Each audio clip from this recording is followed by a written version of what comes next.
That of C.J. Walker stole what she sold. Curious question. Where is the proof that Madam C.J. Walker stole from Annie Malone?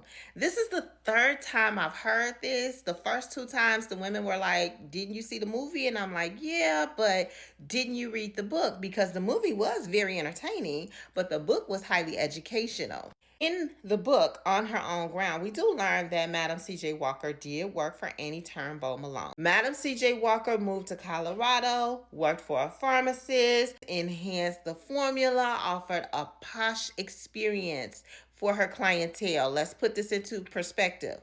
1900s, black women being treated like queens when society was telling them they weren't worth anything. Madam C.J. Walker established that reputation, gained success. By the time the word got back to Annie Malone that Madam C.J. Walker was doing as well as she was doing in Colorado, Annie Malone put some ads in a newspaper and said, hey, be aware of Turnbull imposters. Well, Madam C.J. Walker had established herself. So her clientele fought that battle for her. They were like, hold up. We know Madam C.J. Walker. We never heard of you before. How do we know you're not the imposter?